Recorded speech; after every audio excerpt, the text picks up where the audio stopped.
Bismillahirrahmanirrahim. Assalamualaikum warahmatullahi wabarakatuh. Innal hamdalillah nahmaduhu wa nasta'inuhu wa nastaghfiruh wa na'udzu billahi min shururi anfusina wa sayyiati a'malina. May yahdihillahu fala mudilla lahu wa may yudlilhu fala hadiya lahu. Wa asyhadu an la ilaha illallah wahdahu la syarika lahu ilahul awwalin wal akhirin wa asyhadu anna Muhammadan abduhu wa rasuluh. Allahumma salli wa sallim wa barik ala Muhammad wa ala alihi wa ashabihi wa man ihtada bihudahu ila yaumiddin, amma ba'd. Allahumma inna nas'aluka khaira ma fi hadhihi al-lailah wa khaira ma ba'daha wa na'udzu bika min syarri ma fi hadhihi al-lailah wa syarri ma ba'daha. Allahumma sallimna ila Ramadan wa sallim lana Ramadan wa tasallamhu minna mutaqabbala. Jamaah dirahmati Allah Subhanahu wa taala, alhamdulillah, segala puji bagi Allah Subhanahu wa taala yang telah memisahkan kita untuk sementara waktu dan mempertemukan kita kembali di tempat yang mulia ini. Segala puji bagi Allah Subhanahu wa taala yang masih berkenan memberikan kita nikmat-nikmatnya yang begitu agung, nikmat iman, nikmat Islam, pun demikian dengan nikmat kesempatan dan nikmat kemudahan, hingga Allah Subhanahu wa taala memudahkan kita untuk bisa mendatangi rumah-rumah Allah Subhanahu wa taala. Seperti halnya malam hari ini Allah Subhanahu wa taala mudahkan langkah kita untuk menginjakkan di tempat yang mulia dan tempat yang paling dicintai oleh Allah Subhanahu wa taala ini. Semoga kedatangan dan kehadiran kita di tempat ini semakin menumbuhkan rasa cinta kita kepada Allah, dan tentunya diharapkan dapat menumbuhkan rasa cinta kita juga kepada Al-Quranul Karim, karena kajian kita tentang tafsir dan tadabbur Al-Quran. Jamaah dirahmati Allah Subhanahu wa taala, pertemuan sebelumnya bulan yang lalu kita menyampaikan beberapa faedah dari ayat iyyaka na'budu wa iyyaka nasta'in. Iyyaka na'budu wa iyyaka nasta'in. Dan ayat ini kata para ulama, sebagaimana dahulu di pertemuan pertama kalau tidak salah kita sampaikan, ini menjadi penghujung dari pujian-pujian kita kepada Allah Subhanahu wa taala.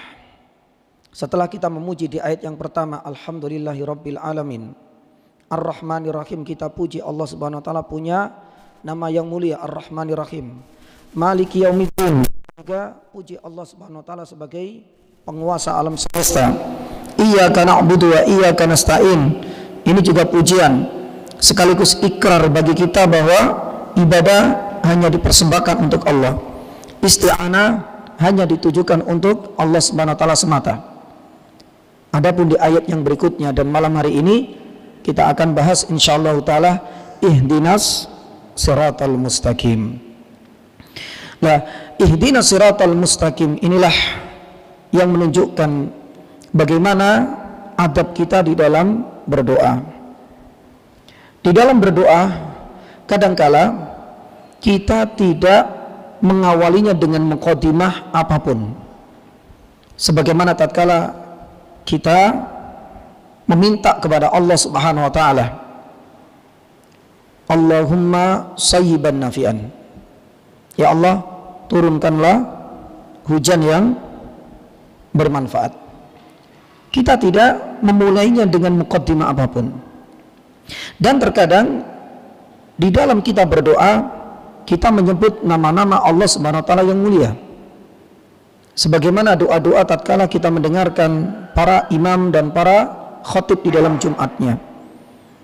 Ya Hayyum ya Qayyum, Ya Rahman ya Rahim, Ya Ghafur ya Ghaffar, Ya Arhamar Rahimin. Baru kemudian mereka, para khutbah dan para khatib ini menyertakan permintaan dan permohonannya. Dan ini adalah cara yang kedua yang dibolehkan.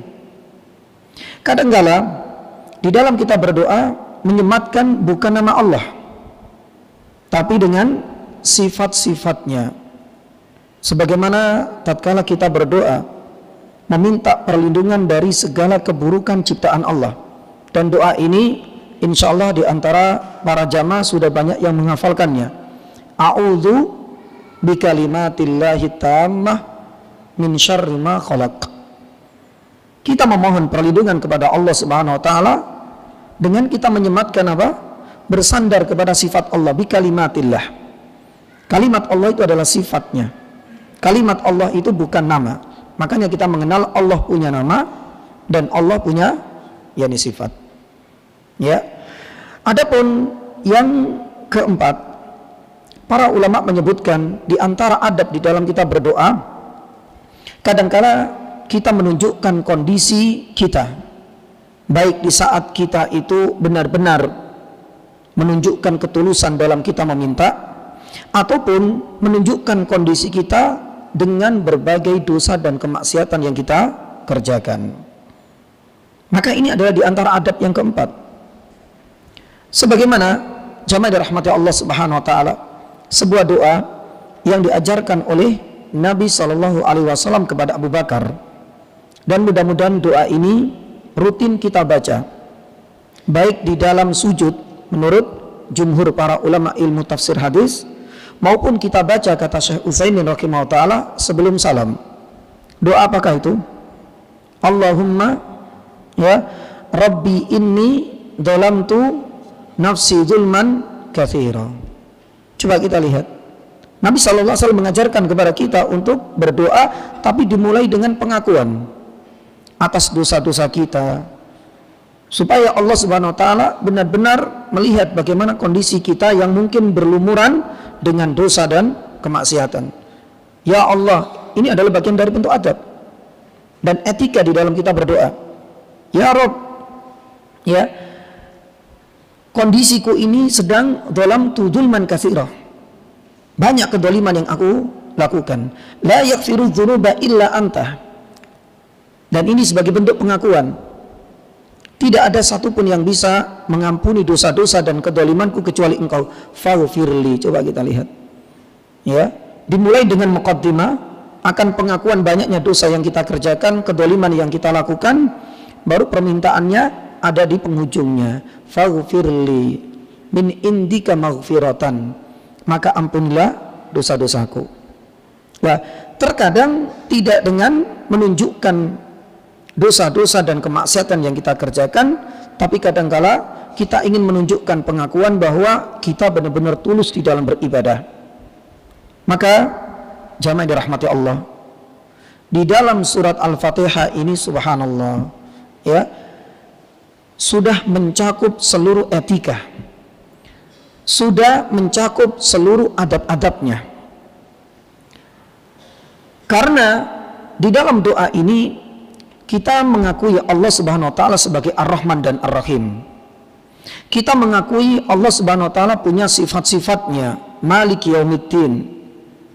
Kita pun mengakui bahwasanya di dalam doa ini iyyaka na'budu wa iyyaka nasta'in. Di manakah isi doa?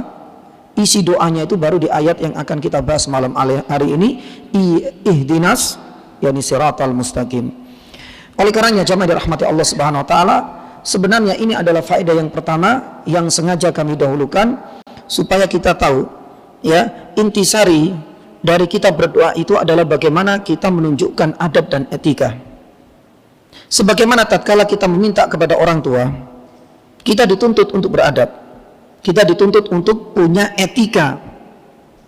Tatkala kita menjamu orang yang lebih tua, tatkala kita kedatangan seorang tamu kehormatan atau pejabat teras, pasti di situ kita dituntut ada etika-etika. Apalagi kalau seandainya kita meminta sesuatu kepada orang lain, lebih-lebih tatkala kita meminta kepada Allah Subhanahu wa taala. Oleh karenanya jamaah dirahmati Allah Subhanahu wa taala, ihdinas siratal mustaqim. Kata Syekhul Islam Ibnu Taimiyah rahimahullah taala, anfa'ud du'a, ya, menjadi doa yang paling bermanfaat, doa yang paling afdol. Makanya Ibnu Katsir rahimahullah taala di dalam tafsirnya jamaah dirahmati Allah, tafsir Al-Qur'anil Azim, ketika memberikan ulasan tentang tafsir secara umum dari ayat ini, ihdinas siratal mustaqim, dia mengatakan apa?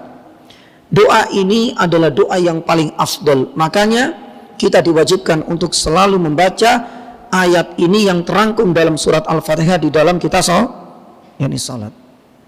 Karena tidak ada doa yang paling afdal kecuali ketika seorang hamba meminta hidayah kepada Allah Subhanahu wa taala. Ihdinas siratal mustaqim. Pun demikian dengan Syekh As-Sa'di di dalam tafsirnya Taisir Karim Rahman, bahwasanya tidak ada doa yang paling afdal melainkan tatkala seorang hamba dan kita semua ini memohon kepada Allah Azza wa Jalla agar kita selalu diberikan hidayah. Dan hidayah nanti itu yang akan jadi pembahasan kita pada malam hari ini, karena hidayah itu ternyata memiliki banyak jenis berdasarkan tinjauan para ulama ketika dikaitkan dengan lafaz hidayah yang ada di dalam Al-Qur'anul Karim. Oleh karenanya jamaah dirahmati Allah Subhanahu wa taala, mungkin ini kita jadikan sebagai faedah yang pertama tentang adab dan etika kita di dalam berdoa, dan semuanya ada di dalam surat Al-Fatihah ini. Kadang kita berdoa langsung minta kepada Allah, Rabbi firli wali walidayya, langsung. Terkadang kita berdoa dengan menyematkan nama-nama Allah yang mulia. Kemudian kadang kita berdoa dengan bertawassul sifat-sifatnya Allah Subhanahu wa taala. Ya, dan kadangkala kita itu berdoa dengan mengungkapkan kondisi kita. Dan semuanya ada di surat Al-Fatihah. Maka pantas bila para ulama mengatakan doa yang paling afdal itu adalah doa yang ada di dalam surat Al-Fatihah, ihdinas siratal mustaqim, yang kita mulai dengan pengakuan-pengakuan terhadap kebesaran Allah, nama-nama Allah, sifat-sifat Allah mulia, dan kondisi kita beribadah hanya kepada Allah, iyyaka na'budu wa iyyaka nasta'in. Baru kita utarakan keinginan kita di dalam ayat ini, ihdinas siratal mustaqim. Baik, ada beberapa faedah yang akan kita bahas mengenai ayat ini jamaah. Mungkin cukup panjang, tapi mudah-mudahan kita bisa memahaminya dengan mudah. Selain kita tadi sudah sampaikan faedah yang pertama terkait etika kita di dalam berdoa, dan itu ada di dalam surat Al-Fatihah. Subtopik yang kedua nanti kita akan sampaikan macam-macam hidayah, dan kenapa kita membahas macam-macam hidayah. Dan yang ketiga, jamaah dirahmati Allah, hidayah Islam yang ada pada diri kita saat ini adalah aset yang paling berharga dalam kehidupan seorang muslim. Ini yang ketiga. Adapun yang keempat, yakni jamaah dirahmati Allah, apa tanda-tanda kita mendapatkan hidayah dari Allah Subhanahu wa taala? Empat hal inilah yang akan kita bahas pada pertemuan selanjutnya biidznillah taala. Mudah-mudahan bisa kita tuntaskan faedah-faedah yang lain. Termasuk adalah sirat, karena sirat ini ada dua makna, baik secara hissi dan secara maknawi. Pun demikian dengan pembahasan al-mustaqim, kenapa harus al-mustaqim. Pun demikian dengan faedah yang lain yang insya Allah kita akan rampungkan pada pertemuan selanjutnya biidznillah taala, terkait beberapa syubhat ketika memahami ayat ini yang dulu pernah kita sampaikan. Dan dulu pernah saya berikan isyarat, ada orang yang murtad gara-gara katanya susah untuk memahami makna siratal mustaqim, karena dianggap penafsiran siratal mustaqim terlalu banyak, terlalu bervariatif, yang akhirnya katanya dia membingungkan. Ternyata ujuk-ujuk ternyata dia lebih condong kepada kitab Injil, dan menjadikan dia meninggalkan Islam dan murtad dari lingkaran iman. Waliyadzubillah. Lalu itu nanti kita akan sampaikan pada pertemuan selanjutnya bi'idznillah. Ada benar ini tentang etika kita di dalam beradab kepada Allah dalam berdoa, dan semua adabnya ada di dalam surat Al-Fatihah. Yang kedua tentang macam-macam hidayah. Kenapa kita bahas macam-macam hidayah ini jamaah? Perlunya kita memahami hidayah karena ada kalimat ihdina hidayah di dalam surat Al-Fatihah ini. Ketika seseorang itu mendapati hidayah di dalam Al-Quranul Karim, ternyata banyak sekali dan memiliki makna yang beragam. Maka ini yang menjadi tujuan para ulama ketika membahas hidayah itu selalu dijabarkan macam-macamnya, supaya kita tidak salah di dalam menafsirkan lafaz hidayah yang ada di dalam Al-Quran. Saya kasih contoh misalnya Alkitab.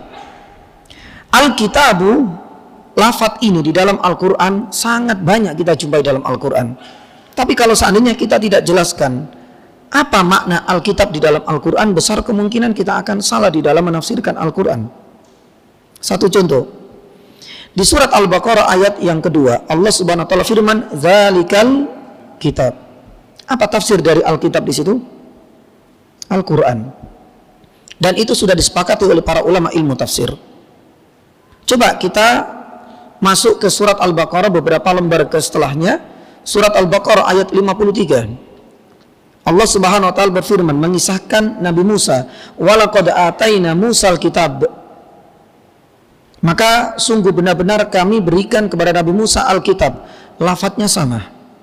Di ayat yang kedua Alkitab, di surat Al-Baqarah di surat yang sama tapi ayat yang berbeda, ayat 53 kita jumpai ada lafadz Alkitab. Apa makna dari Alkitab yang diberikan kepada Nabi Musa? Apakah Al-Quran? Tidak. Nah, disinilah pentingnya kita memahami tafsir. Karena terkadang lafadz yang sama tapi penafsirannya berbeda. Ternyata Alkitab di surat Al-Baqarah ayat 53 ini adalah At-Taurat, dan itu sudah disepakati para ulama ilmu tafsir. Coba kita meloncat lagi ke beberapa lembaran. Di surat Al-Baqarah ayat 235 Allah Subhanahu wa taala firman, "Hatta yablughal kitabu ajalah." Apa makna Alkitab di dalam surat Al-Baqarah ayat 235 ini? Apakah Al-Quran? Apakah At-Taurat? Tidak dua-duanya. Tapi Alkitab di sini itu artinya masa, adalah waktu, tempo.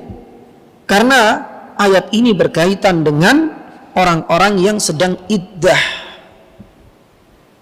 orang yang ditalak, yang dicerai.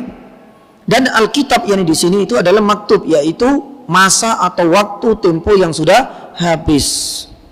Dari mana kita tahu? Itulah pentingnya dan urgensi kita mempelajari ilmu yakni tafsir.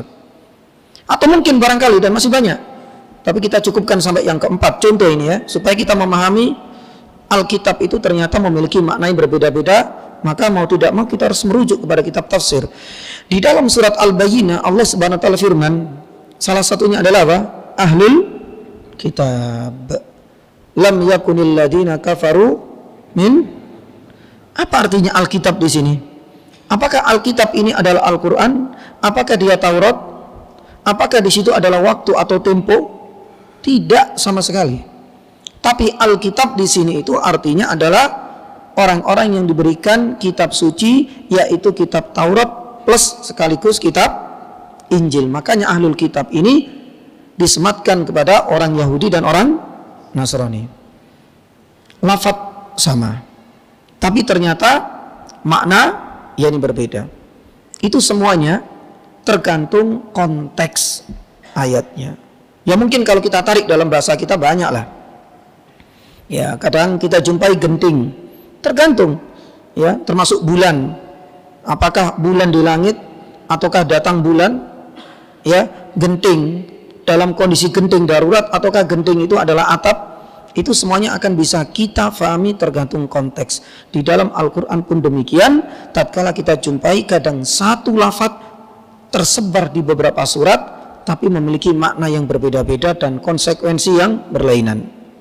Pun demikian dengan hidayah jamaah. Oleh karenanya Imam Ibnul Qayyim rahimahullah ta'ala di dalam kitabnya Bada'i' Al-Fawaid menyebutkan bahwasanya hidayah kalau kita kaitkan dengan ayat-ayat Al-Quran itu bisa diklasifikasikan menjadi 4 macam. Ya. Dan setiap macam ini punya makna sendiri dan punya konsekuensi sendiri. Ada 4 makna hidayah di sini. Ya, secara umum 3 macam yang pertama itu hidayah yang ada di dunia. Sedangkan yang keempat, hidayah ini berlaku nanti di akhirat. Baik, kita sebutkan satu persatu dari 4 macam hidayah ini supaya kita faham. Tatkala kita menjumpai lafadz hidayah di dalam Al-Quran ternyata akan bermuara kepada 4 makna ini. Yang pertama, hidayah yang pertama itu adalah hidayah secara umum. Ya, artinya dalam bahasa para ulama disebut sebagai insting atau naluri, atau dalam bahasa Arabnya disebut dengan gharizah. Ya. Nah, siapa yang berhak memiliki hidayah jenis yang pertama ini? Nah, ini juga perlu. Hidayah secara umum yang disebut dengan insting atau naluri atau gharizah, ini hak milik Allah Subhanahu wa taala semata.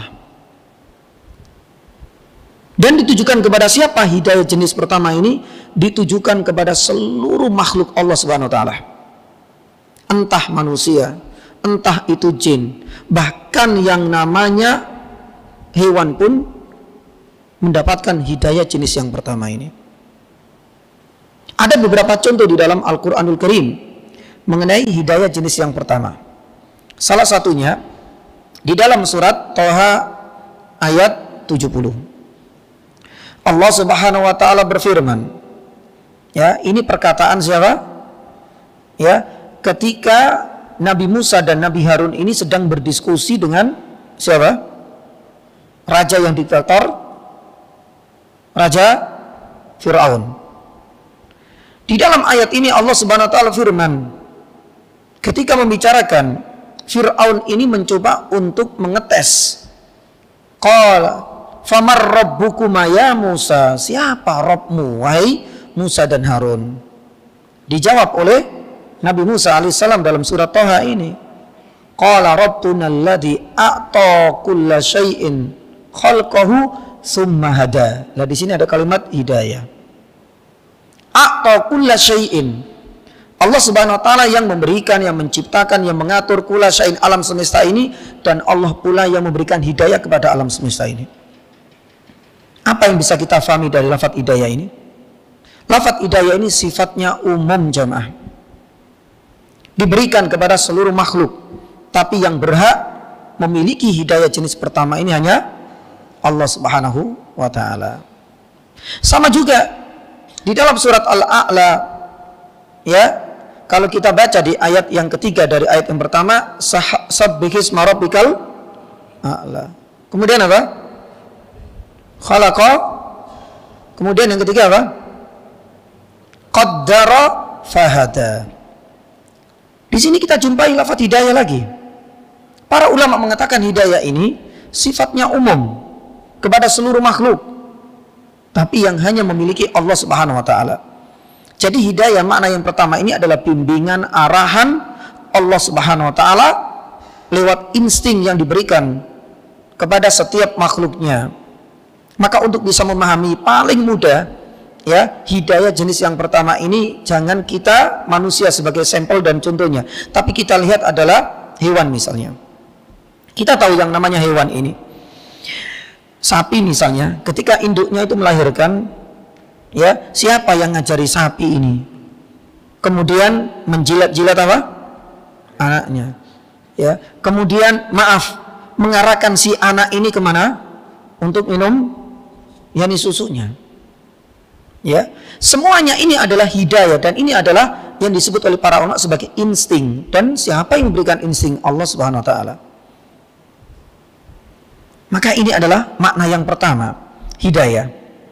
Jadi kadang-kadang yang hidayah itu, ya, jenis yang pertama ini adalah insting atau mungkin naluri yang memang Allah Subhanahu wa taala ciptakan untuk seluruh makhluknya. Dalilnya ada dalam surat Thaha, pun demikian dalam surat Al-A'la ini. Mudah-mudahan bisa difahami. Kemudian jenis yang kedua, dan ini memiliki makna yang berbeda dengan makna yang pertama. Hidayah jenis yang kedua, kata Imam Ibnu Qayyim rahimahullah ta'ala, itu adalah hidayah al-irsyad dan hidayah dilalah. Ini pakai bahasa Arab, tapi terjemahannya biasanya para ulama itu mendefinisikan hidayah jenis kedua ini adalah hidayah dalam menjelaskan dan menyampaikan kebenaran. Ya, ini adalah hidayah jenis yang kedua. Nah, hidayah jenis yang kedua ini siapa yang memiliki? Siapa yang memiliki hak untuk bisa menjelaskan kebenaran, membimbing kepada jalan yang lurus? Ya, para ulama mengatakan bahwasanya hidayah ini dimiliki oleh siapapun. Allah Subhanahu wa taala juga punya hak untuk menjelaskan kebenaran, membimbing manusia kepada jalan yang lurus. Para utusan dan para nabi pun demikian. Bahkan kita manusia, kita para dai, orang tua kah, pendidik kah, bahkan kalau seandainya kita nggak punya status sosial apapun, kita juga memiliki hidayah jenis yang kedua ini. Yang pertama, ya, Allah Subhanahu wa taala punya hak untuk memberikan hidayah dalam menjelaskan kebenaran. Salah satu contohnya jamaah dirahmati Allah Subhanahu wa taala di dalam surat Al-Balad ayat yang ke-10. Wa hadainahum najdain. Allah Subhanahu wa taala firman, kamilah yang memberikan hidayah dua jalan. Maksudnya apa ini? Apakah yang diinginkan oleh Allah Subhanahu wa taala ini adalah insting atau naluri? Tidak. Allah Subhanahu wa taala menjelaskan, mengarahkan bahwasanya ada dua jalan. Yang satu jalan kebenaran dan satu jalan kesesatan. Jalan kebenaran mengarahkan kita ke jannah, jalan kesesatan mengarahkan kita kepada neraka. Baik. Pun demikian di dalam surat Fussilat ayat 17. Allah Subhanahu wa taala berfirman, "Wa amma samudu fahadainahum." Kita tahu kaum Samud ini kaumnya Nabi siapa? Saleh. Fahadainahum. Kata Allah Subhanahu wa taala, kami akhirnya memberikan hidayah kepada mereka, membimbing mereka agar tidak tersesat. Tapi apa yang terjadi? Fastahabbul ama 'alal huda. Mereka lebih suka kesesatan daripada hidayah dan daripada kebenaran. Berarti ya, hidayah jenis yang kedua ini Allah Subhanahu wa taala juga punya hak untuk membimbing. Jadi ini bukan makna hidayah seperti jenis yang pertama. Baik untuk Allah Subhanahu wa taala maupun untuk para nabi.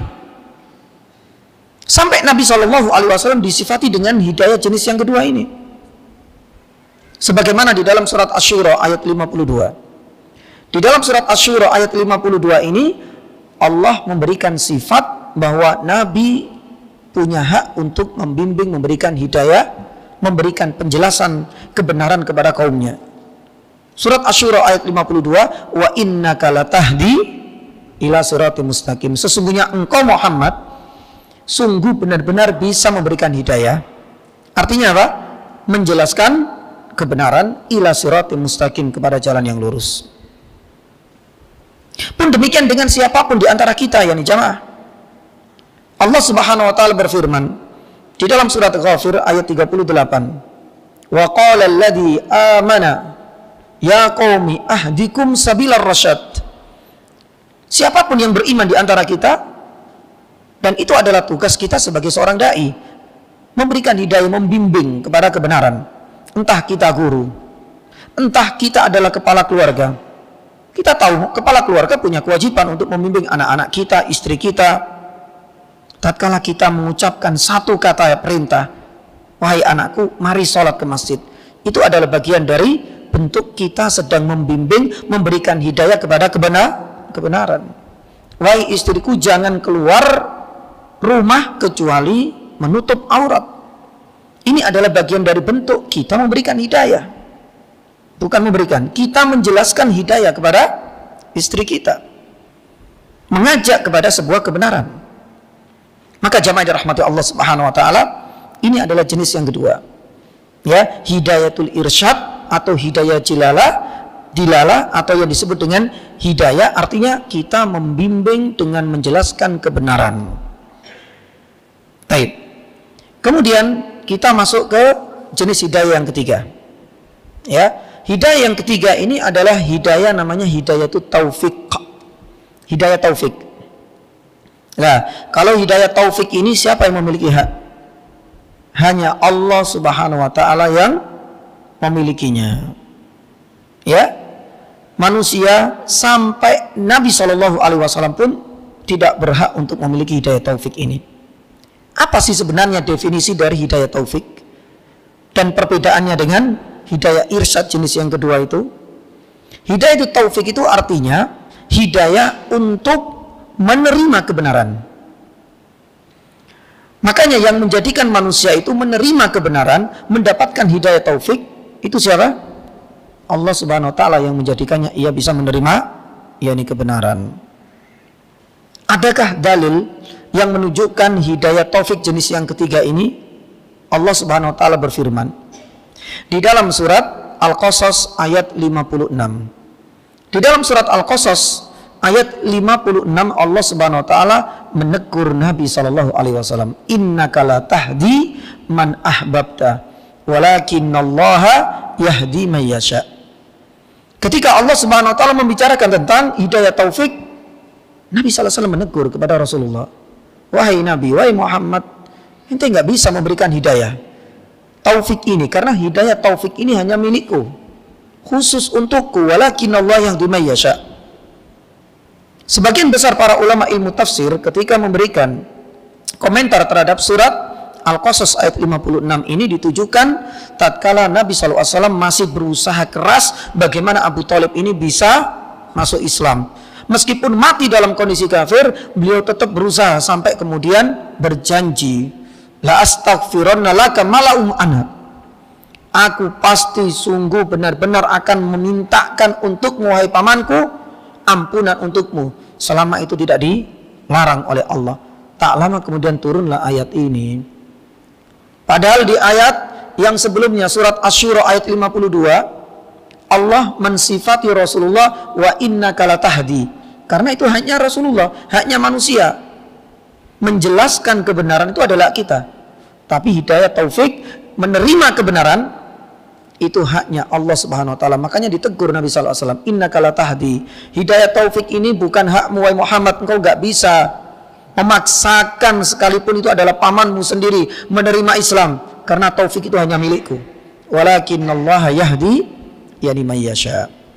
Nah, jamaah dirahmati Allah Subhanahu wa taala, untuk bisa sedikit memahami perbedaan antara hidayah irsyad, menjelaskan, membimbing kepada kebenaran, dengan hidayah taufik, menerima kebenaran tersebut, itu seperti kita ngajak orang sholat. Kita ngajak orang sholat berarti hidayah apa? Hidayah irsyad. Kita sudah menjelaskan, Pak, sholat Pak, sudah datang waktunya Pak. Sholat jamaah menurut para ulama ya hukumnya wajib. Mari Pak. Tapi kenyataannya, jamaah dirahmati Allah, setiap orang yang kita ajak sholat, apakah semuanya manut dan menerima apa yang kita sampaikan? Tidak. Nah, itulah bedanya. Ketika mereka menerima, maka berarti itulah sebenarnya hidayah taufik dari Allah.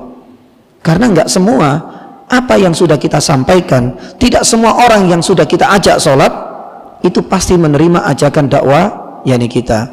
Karena memang tugas kita itu hanya pada hidayah irsyad. Sedangkan hidayah taufik itu sudah bukan wilayah yakni kita. Makanya Nabi SAW mengatakan, in alaika illal yani balah. Insyaallah nanti kita akan lanjutkan ya dengan menjelaskan hidayah yang keempat setelah adzan. Monggo. Alhamdulillah. Alhamdulillahilladzi hadana li hada wa ma kunna linahtadiya laula an hadanallah. Wa asyhadu an la ilaha illallah wa asyhadu anna Muhammadan abduhu wa rasuluh. Jamaah rahmati Allah Subhanahu wa taala, para ulama terutama dalam ilmu akidah ketika menjelaskan tentang macam-macam hidayah, disinilah ya kita akan bisa memposisikan dan menempatkan diri sesuai dengan tupoksi kita. Sebagaimana tatkala kita berada dalam sebuah lembaga atau instansi, itu kan pasti ada job desk masing-masing. Yang namanya CEO, direktur juga punya job desk, punya tupoksi masing-masing. Bawahan pun demikian. Jadi ada wilayah di mana mereka tidak boleh lompat pagar. Sama juga tatkala kita memahami hidayah ini, kata para ulama ilmu akidah, maka tatkala kita jumpai lafaz hidayah di dalam Al-Quran ternyata memiliki 4 makna. Ini baru kita jelaskan yakni 3. Tapi yang seringkali runyam, rancu itu adalah ketika mencampur adukkan antara hidayah irsyad dengan hidayah taufik. Padahal dengan kita memahami ya 2 jenis dan 2 tafsir dari hidayah, maka kita itu seharusnya bisa memposisikan di mana wilayah kita. Makanya wilayah kita itu hanya menjelaskan. Wilayah dan kewajiban kita di dunia ini hanya membimbing kepada kebenaran. Adapun terserah mereka menerima atau tidak, itu haknya Allah yang memberikan hidayah ataukah yakni tidak. Maka jamaah yang dirahmati Allah Subhanahu wa taala, apa sih pentingnya kita bisa memahami dua jenis hidayah ini? Kalau seandainya kita memahami dua jenis hidayah, kalau yang pertama kan untuk makhluk Allah, insting, ini masih umum. Tapi yang sering rancu dua jenis ini.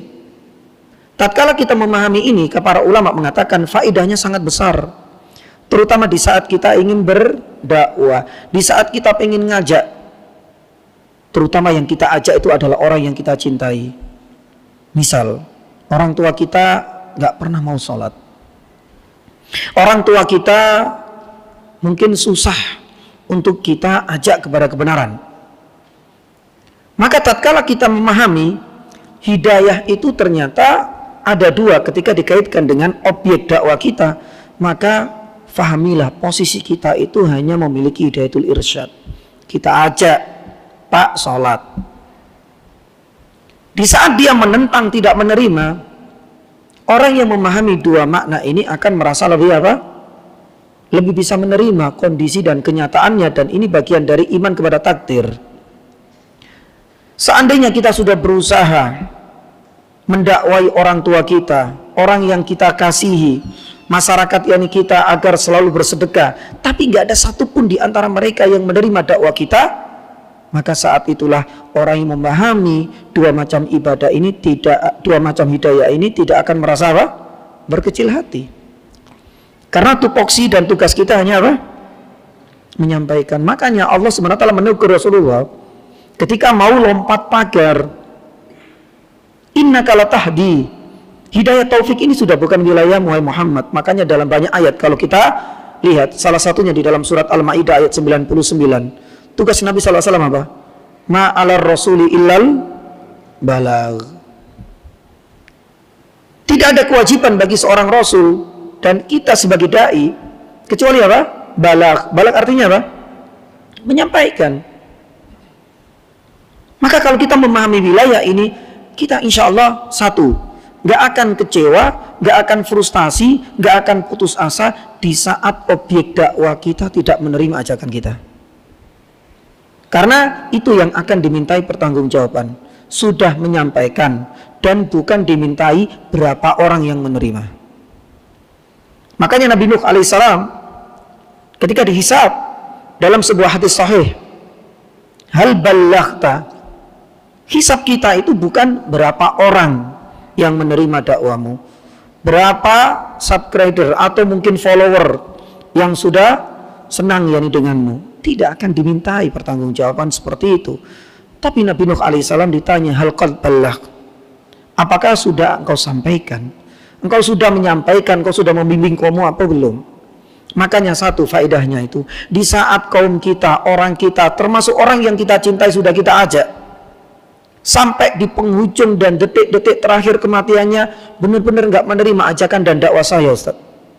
Kita kalau tahu faedah besar dari kita memahami dua hidayah ini, kita tidak akan frustasi, kita tidak akan berkecil hati, kita pun tidak akan berputus asa dan kecewa, karena memang tugas kita, tupoksi kita hanya menyampaikan. Faedah yang kedua, di saat kita itu berdakwah, sekali ratusan jutaan orang menerima dakwah kita. Di saat kita baru masuk ke masyarakat, kita tablik akbar, semua orang mau menerima ajakan kita. Orang yang tahu wilayah ini, maka ia tidak akan gampang sombong, tidak akan angkuh, tidak akan congkak. Kenapa? Karena yang menjadikan mereka menerima itu bukan kita.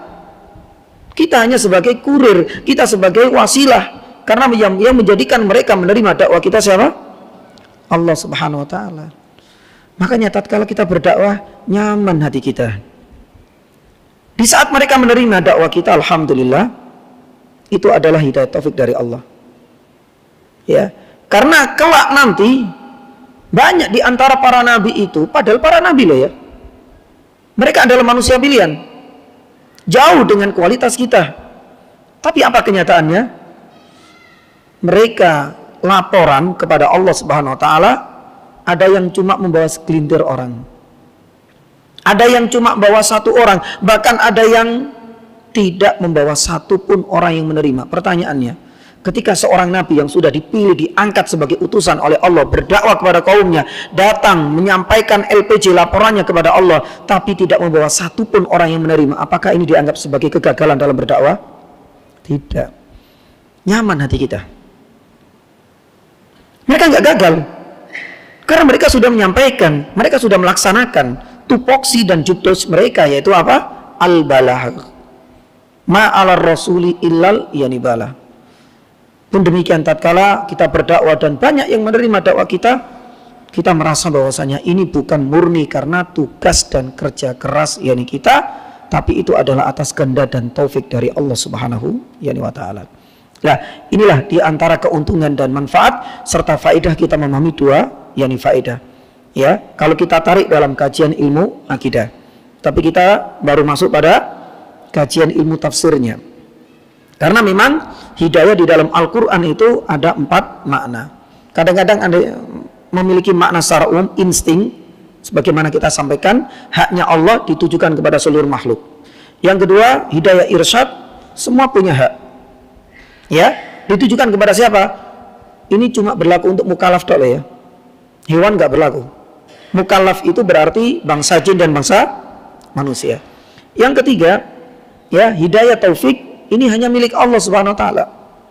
Yang berhak memberikan hidayah atau mencabut yakni hidayah itu adalah Allah Subhanahu wa taala. Ditujukan kepada siapa? Mukallaf. Ini semuanya terjadi di dunia. Adapun hidayah yang terakhir, yang keempat, kata Ibnul Qayyim rahimahullah taala, itu adalah hidayah untuk masuk ke jannah dan hidayah untuk masuk ke neraka. Jadi itu jenis yang terakhir yang nanti baru terjadi di akhirat kelak. Siapa yang berhak memiliki hidayah ini? Kalau ini kembali lagi khusus bagi Allah Subhanahu wa taala. Ya, karena Allah Subhanahu wa taala tahu setelah proses manusia itu meninggalkan alam dunia, berarti sudah tidak ada yang namanya kesempatan untuk beramal. Karena ketika manusia dibangkitkan itu prosesnya sudah selesai sudah. Yang tersisa hanyalah apa? Verifikasi amal kita. Maka tatkala amal kita diverifikasi, disitulah nanti akan ada hasilnya. Bagi orang yang masuk jannah, mereka akan diarahkan, diberikan hidayah oleh Allah untuk bisa masuk jannah. Oleh karenanya, dalil untuk menunjukkan poin yang pertama ini adalah doanya orang-orang yang akan masuk jannah. Doanya apa? Allah Subhanahu wa taala berfirman dalam surat Al-A'raf, ya, ayat 43. Alhamdulillahilladzi hadana lihada wa ma kunna linahtadiya laula an hadanallah. Di sini ada hidayah. Apa maksudnya hidayah ini? Ini bukan terjadi di dunia. Ini adalah hidayah ketika nanti penduduk jannah masuk surga, mereka begitu bahagia, bersyukur sampai memuji Allah, alhamdulillahilladzi hadana. Karena untuk masuk surga itu juga sekali lagi berkali-kali kita sampaikan ya di jamaah, itu bukan karena murni usaha kita. Bukan murni karena 100% ibadah yang kita kerjakan. Karena ibadah yang kita kerjakan itu bukan ditukar, bukan dibarter dengan jannah. Gak matching, gak seimbang, gak sepadan.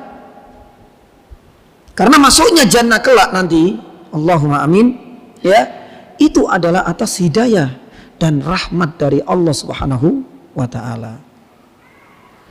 Pun demikian dengan orang-orang kafir. Ketika mereka diarahkan, dibimbing, diberikan hidayah untuk masuk neraka jahanam, di akhirat nantinya itu adalah haknya Allah. Ketika proses verifikasi amal selesai, hasilnya sudah terlihat, oh ternyata dia harus masuk neraka. Sebagaimana tertuang di dalam surat As-Saffat ayat 22 sampai ayat 23. Nanti kita akan temukan lafaz hidayah juga di sini. Tapi hidayah ini tidak terjadi di dunia. Ya, hidayah ini ada nanti di akhirat. Dalam surat As-Saffat ayat 22 dan ayat 23 Allah Subhanahu wa taala firman, "Ukhsyurul ladina dzalamu wa azwajahum." Ya. Allah Subhanahu wa taala mengatakan kepada malaikat, "Ukhsyurul mahsyar." Apa artinya mahsyar itu? Secara bahasa mahsyar itu adalah kiringlah. Kiringlah orang-orang kafir wa azwajahum. Makanya di sini disebut yakni azwaj, bukan istrinya orang kafir. Tapi orang-orang yang suka mengikuti, menjadi followernya, menjadikan idola orang-orang kafir, mereka akan ngikut. Makanya Nabi SAW mengingatkan, al-mar'u ala dini khalili. Hati-hati. Jangan kita jadikan idola adalah orang-orang kafir. Karena kalau seandainya orang-orang kafir terseret kepada neraka, maka kita pun akan mengikut idola kita.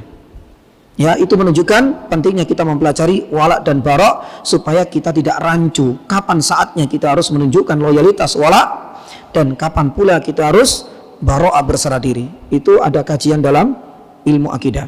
Taib, Allah Subhanahu wa taala firman dalam surat As-Saffat ayat 22 dan 23. Usyurul ladina dzalamu azwajahum ma kanu ya'budun. Ya, sampai kemudian di ayat yang ke-23 Allah Subhanahu wa taala menyuruh kepada malaikat fahduhum ila siratil jahim. Di sini Allah Subhanahu wa taala menggunakan lafaz hidayah. Fahduhum, berilah hidayah, artinya bimbinglah, arahkan wahai malaikat kepada siratil jahim, kepada neraka.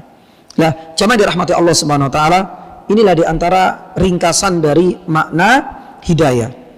Mulai dari jenis pertama, kedua, ketiga, keempat, kita sebutkan dalil-dalil yang ada di dalam Al-Quran. Semuanya menggunakan lafaz hidayah, tapi konsekuensinya berbeda-beda, jenisnya berbeda-beda.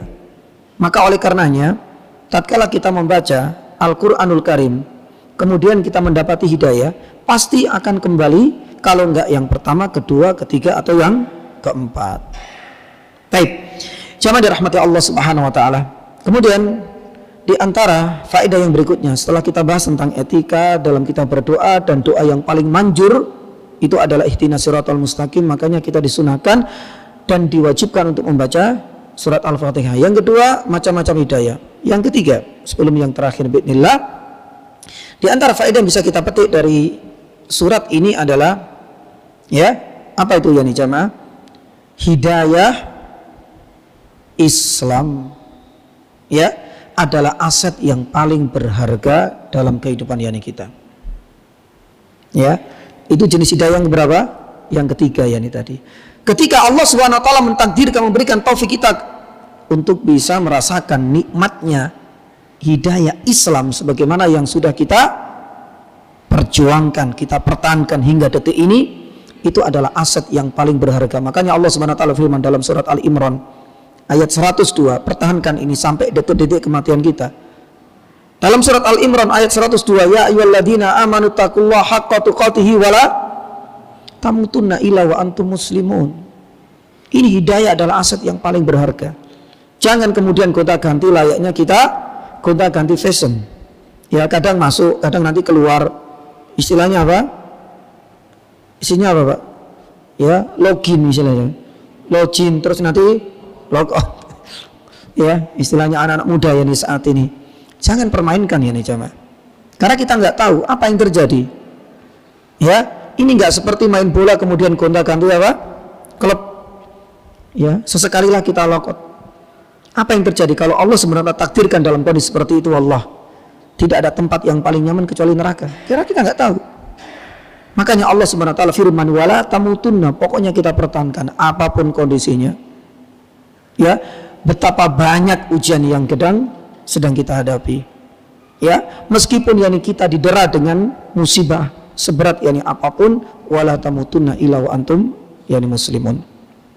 Maka jamaah dirahmati Allah Subhanahu wa taala, ini adalah aset yang paling berharga. Dan para ulama mengatakan bahwasanya hakikat dari hidayah Islam itu, ya, ada dua kaidah yang harus kita pahami. Ya, yang pertama, ya, hidayah Islam ini adalah hak milik Allah.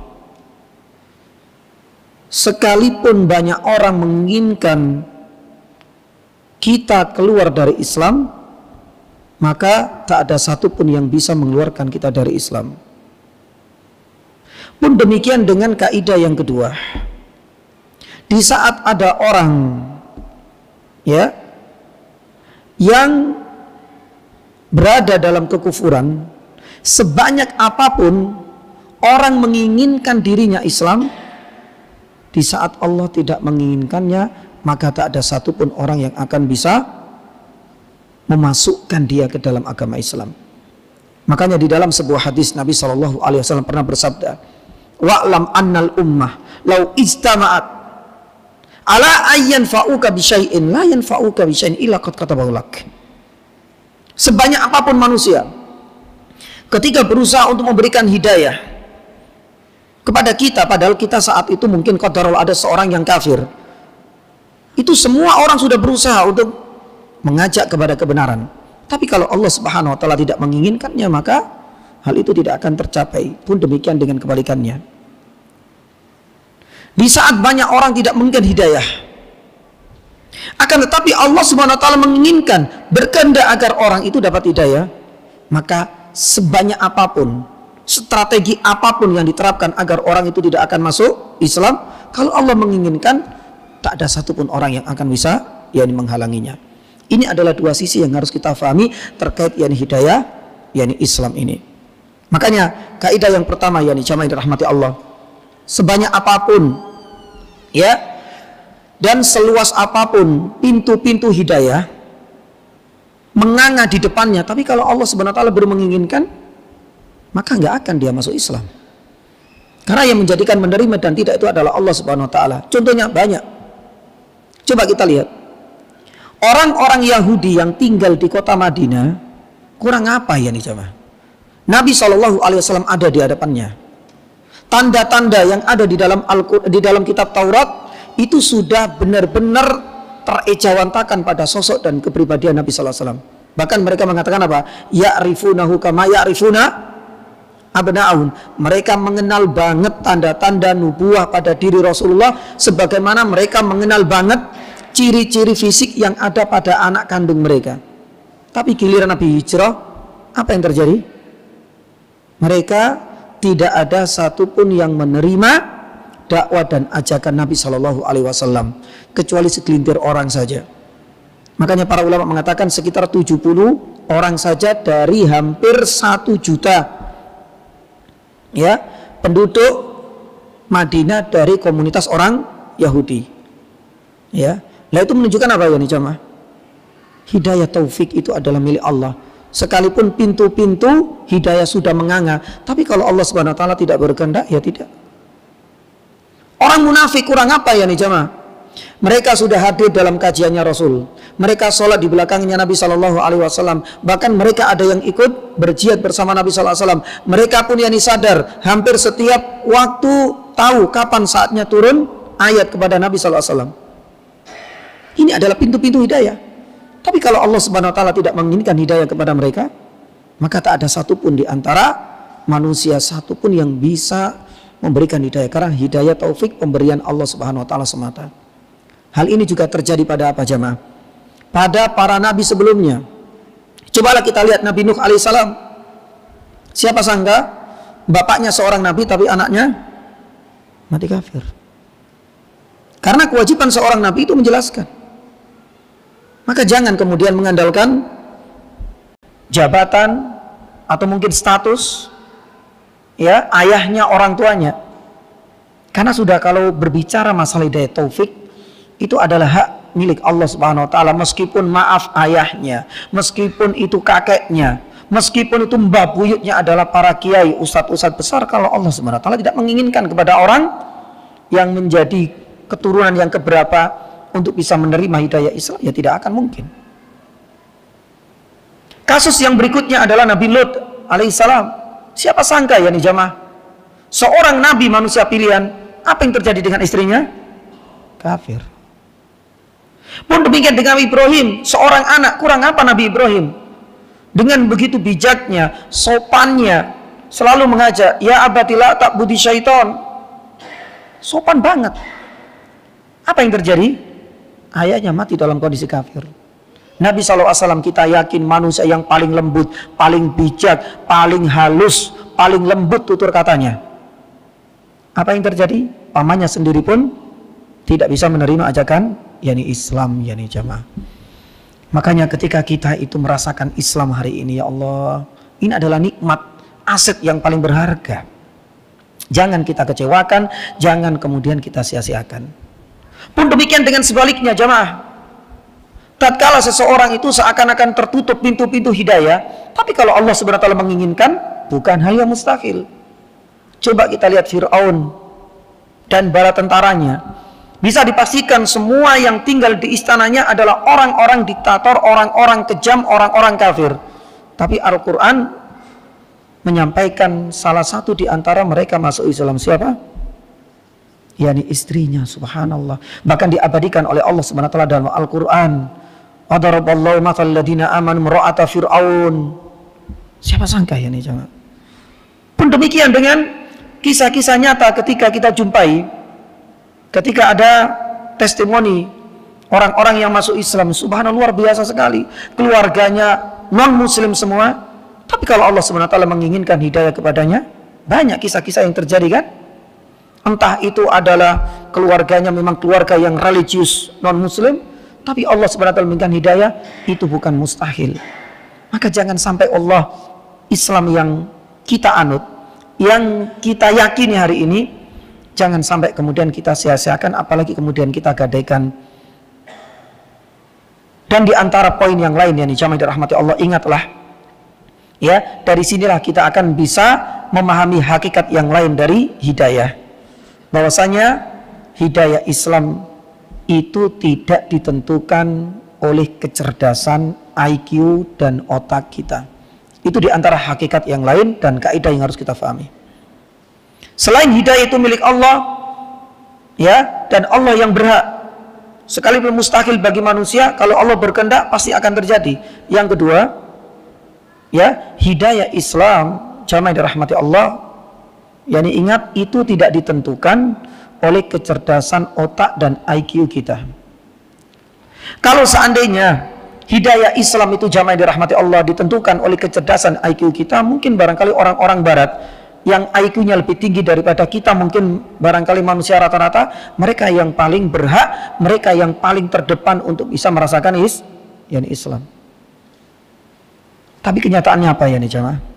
Ya, banyak di antara orang-orang cerdas secara IQ jauh di atas rata-rata kita, tapi ternyata mereka masih menyembah hewan. Mereka masih menyembah ya batu-batuan. Mereka masih menyembah dewa-dewa yang ada di alam semesta ini. Bahkan mereka ada yang ateis, tidak mempercayai adanya pengatur pencipta alam semesta yakni ini. Maka jamaah dirahmati Allah Subhanahu wa taala, di sinilah pentingnya kita menggugah diri kita bahwa yang ketiga, semua kemudahan, ya, semua kebahagiaan yang kita rasakan ini berkat dan atas hidayah dari Allah Subhanahu wa taala, dan ini adalah kaidah yang ketiga. Ya, semua kemudahan yang kita dapatkan hari ini itu adalah atas hidayah dari Allah dan bukan 100% usaha kita. Makanya Nabi SAW mengajarkan kepada kita dalam perang Tabuk ya nih jamaah. Ketika perang Tabuk kita tahu ya, bukan perang Tabuk, perang Khandaq. Dalam perang Khandaq itu Nabi SAW turun tangan membuat parit yang begitu besar. Ya, saat ini masih ada di Madinah itu batas-batas yakni Khandaq, meskipun tidak ya terlihat. Khandaq itu parit.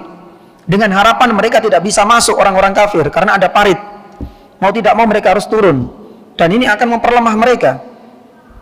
Dan kita tahu dalam sejarah Islam berkat, Masya Allah, ide cemerlangnya siapa? Salman Al-Farisi. Nabi SAW ketika ikut membuat parit, beliau mengatakan apa? Laulallah, kalau bukan hidayah dari Allah, kalau bukan karena Allah, lamahtadaina wa ma tasaddaqna wa ma shallaina.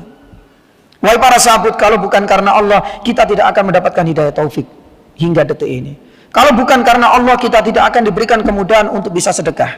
Kalau bukan karena hidayah dari Allah, kata Rasulullah, kita tidak akan yang bisa sholat hingga detik ini. Pun demikian dengan kita ya nih jamaah. Kalau bukan karena hidayah dari Allah, kita tidak akan mau menginjakkan kaki hari ini di tempat ini. Kalau bukan karena hidayah dari Allah Subhanahu wa taala, kita tidak akan mau untuk duduk 1 jam di sini. Kalau bukan hidayah dari Allah Subhanahu wa taala, pasti ya kita akan enggan untuk menjalankan syariat yakni syariatnya. Nah, jamaah dirahmati Allah Subhanahu wa taala, kembali kepada faedah yang ketiga, pertahankan Islam, hidayah taufik dari Allah, ini adalah aset yang paling berharga dalam kehidupan yakni kita semua. Ya, sebenarnya masih menyisakan yang keempat, ya sebenarnya tanda-tanda kita diberikan yang hidayah, tapi waktu masih cukup apa pertanyaan? Pertanyaannya, baik. Ya, tanda-tanda kita diberikan hidayah ini juga penting supaya kita tahu kita ini diberikan hidayah oleh Allah apa enggak. Karena hidayah taufik itu sebenarnya kita bagi menjadi dua. Ada hidayah yang sifatnya itu akarnya, dan ada hidayah yang sifatnya itu adalah cabang-cabangnya. Kalau seandainya hidayah yang itu merupakan akarnya, alhamdulillah kita muslim. Tapi ingat, hidayah taufik Islam itu ada yang akarnya dan ada yang cabangnya. Maka ketika kita diberikan hidayah yang itu adalah akarnya, pertahankan ini. Karena akar ini kalau seandainya kita tanggalkan berarti kita sudah keluar dianggap murtad. Tapi kalau seandainya kita mempertahankan akarnya, kita tinggal bagaimana menyemai batang dan dahannya agar tetap hidup. Kenapa para ulama ya membagi menjadi akar dan dahan? Itu seperti orang-orang yang muslim menganut agama Islam tapi kadang tidak menutup aurat. Murtad enggak ini? Secara umum kalau dia belum siap Ustadz, maka dia tetap kita katakan dia muslim secara akarnya tapi bukan cabang dan dahannya.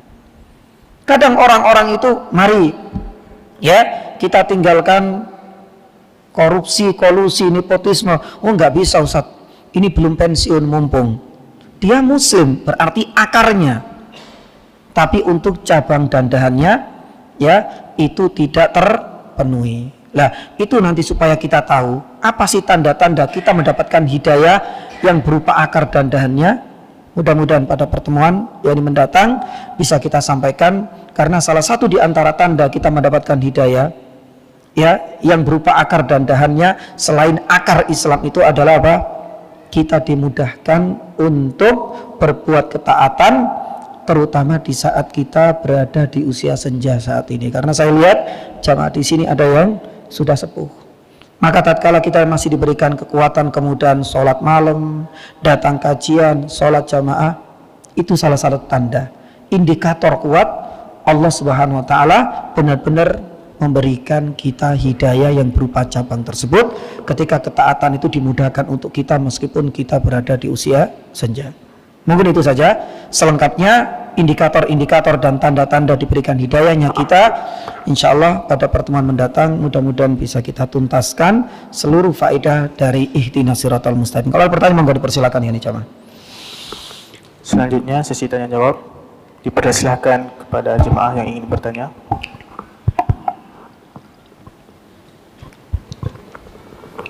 Assalamualaikum warahmatullahi wabarakatuh. Waalaikumsalam warahmatullahi wabarakatuh. Terima kasih waktunya menitip bertanya Pak Ustadz. Dari berbagai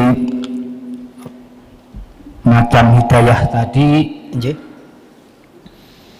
yang terakhir kami sangat terkejut adalah bahwa ternyata hidayah tidak bisa dihitung dengan akal. Nah kita juga diberi akal padahal Pak Ustadz. Tidak ditentukan Pak. Nah oleh karena itu yang menjadi pertanyaan saya adalah bagaimana kiat-kiat kita, karena hidayah ini menjadi hak prerogatif Allah. Betul. Bisa menjemput hidayah. Apakah ada kiat-kiatnya Pak Ustadz? Ini mungkin yang kami tanyakan. Sekian, terima kasih. Assalamualaikum warahmatullahi wabarakatuh. Waalaikumsalam warahmatullahi wabarakatuh. Hidayah yang akar apa yang cabangnya Pak? Hidayah yang akarnya yang Islam itu apa yang cabang-cabangnya tadi Pak? Ya mungkin dua-duanya ini. Dua-duanya. Iya. Baik. Jamaah dirahmati Allah Subhanahu Wa Taala. Ya baik hidayah taufik yang bernama akar Islam maupun yang cabang-cabangnya, ini adalah haknya Allah Subhanahu Wa Taala. Ya. Tapi kalau seandainya kita sudah dapat akarnya, pertahankan. Wala tamutuna illa wa antum muslimun. Tinggal nanti kita berusaha untuk memperbaiki cabang-cabangnya agar Islam ini tetap hidup. Nah, sebenarnya ada tahapan indikator kita mendapatkan hidayah cabang apa saja, dan ada pembahasan yang lain bagaimana kita itu bisa menjemput hidayah kalau kita merasa belum dapat hidayah. pertemuan selanjutnya sebenarnya, tapi ya nggak apa-apa, insya Allah nggak apa-apa. Jadi gini ya, karena ada urutannya tadi Pak ya. Jadi kita baru bahas macam-macam, kemudian yang tadi kaidah-kaidah bahwasanya salah satunya hidayah itu tidak ditentukan, ya itu hidayah Islam, tidak ditentukan oleh akal dan kecerdasan, karena kenyataannya sebaliknya, karena itu adalah milik Allah. Supaya kita itu tidak bahwasanya mengatakan hidayah Islam, orang dapat hidayah itu karena faktor kecerdasan, karena faktor ilmunya. Banyak orang yang berilmu tapi ternyata Allah tidak memberikan yang hidayah. Makanya itu yang disebutkan kaidah kedua oleh para ulama. Pertanyaannya ini bagus. Ya, bagaimana kita itu bisa menyebut hidayah? Kalau seandainya hidayah Islam yang jamaah dirahmati Allah Subhanahu wa taala, akarnya hujjah itu ada di depan mata. Bukankah Allah Subhanahu wa taala sudah berfirman di dalam surat Al-Balad ayat yang ke-10, wa hadainahun najdain. Ya, maka disinilah yang namanya otak, yang namanya akal itu sebagai wasilah, bukan penentu seseorang mendapatkan apa? Hidayah. Itulah kaidah yang saya ingin sampaikan. Ya, oleh karenanya jamaah dirahmati Allah Subhanahu wa taala, ketika ada di sekitar kita pintu-pintu hidayah dan orang-orang non muslim ini untuk akarnya, mereka tahu. Ketika mereka sudah merasa kebingungan, maaf ya, di dalam mencerna ideologi Trinitas misalnya, itu sebenarnya sudah tergambarkan ada kerancuan. Tapi kadang-kadang apa? Ada faktor kenapa hidayah itu enggak segera menjemputnya. Salah satunya apa? Para ulama mengatakan al-jahlu, kebodohan. Yang lain adalah al-kibru wal hasad. Ketika ada rasa sombong, rasa angkuh, hasad, ini menjadi salah satu faktor. Sekalipun kebenaran ada di depan mata, maka ia merasa enggan untuk bisa menjemputnya. Contoh yang paling konkret ya nih jamaah, sudahlah di depan mata kita, Al-Quran juga menjelaskan di awal surat Al-Baqarah, wa id qala rabbuka lil malaikati inni ja'ilun fil ardi khalifah. Setelahnya bercerita tentang siapa? Nabi Adam dengan siapa? Dengan siapa? Iblis. Kurang apa ya nih jamaah? Ya, iblis. Kenapa dia tidak mau taat kepada Allah Subhanahu wa taala padahal dia ciptaan Allah? Ya, karena abawas takbaro. Itu menjadi salah satu penghalang. Ya. Itu menjadi salah satu faktor yang menjadi manusia terbendung yakni dari hidayah. Maka jamaah dirahmati Allah Subhanahu wa taala, di saat kita itu gambarannya ya, di saat kita itu pengen sehat, itu kan kita harus melihat dua sisi. Apa asupan-asupan untuk menjaga stamina kita, dan kita harus menghindarkan hal-hal yang bisa menjadikan kita sakit. Entah itu makanan, entah mungkin barangkali hal-hal dan faktor yang lain. Sama juga tatkala manusia ingin menjemput yakni sebuah hidayah. Maka yang pertama yakni jamaah dirahmati Allah, kita harus yakni tahu, membuka yakni diri, oke, memakai akal kita, tapi itu cuma sebagai wasilah, la'allakum ta'qilun, la'allakum tatafakkarun, tapi bukan sebagai penentu tunggal kita akan mendapatkan hidayah. Tapi jangan lupa yakni jamaah, jangan hanya melihat kepada sudah kita berusaha, kita baca, tapi kok ternyata nggak masuk Islam. Barangkali faktor yang lain. Aba wastakbaro, gengsi. Sebagaimana Abu Lahab, Abu Jahal itu jamaah dirahmati Allah Subhanahu wa taala pernah ngomong di hadapan Nabi Shallallahu alaihi wasallam, dan itu yang menjadi alasan turunnya ayat Al-Qur'anul Karim dalam surat Al-An'am. Ya. Beliau mengatakan bahwasanya ketika lagi sendirian, Muhammad, aku tidak mendustakanmu, tapi aku mendustakan apa yang diturunkan yakni kepadamu. Artinya apa yakni jamaah? Nabi SAW mengatakan itu karena faktor yakni kiber, karena faktor kesombongannya. Berbeda dengan Abu Thalib. Abu Thalib sudah mengakui dalam bait syairnya. Coba kita lihat bait syairnya. Abu Thalib itu sudah mengatakan tidak ada din kecuali adalah din Muhammad khairul bariyah, kata dia. Tapi apa yang terjadi? Laula, kalau bukan karena apa? Maluku, karena kepentingan, karena faktor dia adalah sebagai pembesar Yani Quraisy, pasti aku gengsi tadi Pak ya, pasti aku akan menjadi pengikutnya Muhammad. Banyak faktor sebenarnya. Maka pun demikian dengan orang-orang muslim yang ada di hadapan kita, karena hampir semuanya menjadi hujah yang telah tegak, ya, maka itu kembali kepada diri kita. Ada nggak kemauan untuk ke sana? Dan yang kedua, ada nggak penghalang-penghalangannya? Maka jamaah yang dirahmati Allah Subhanahu wa taala, itu bagi orang non muslim yang ingin menjemput hidayah akarnya tadi. Tapi bagi kita yang sudah dapat hidayah akarnya ini, kita sadar manusia ini banyak dosa, lumbung kemaksiatan. Biasanya Islam akar sudah kita pertahankan, tapi yang cabang-cabang ini seringkali terabaikan. Nah, kalau memang kita sudah Islam, bagaimana menjemput hidayah yang sifatnya cabang-cabang, Ustaz? Islam sudah, tapi kadang-kadang masih berat untuk melaksanakan perintah-perintah Allah dan syariatnya.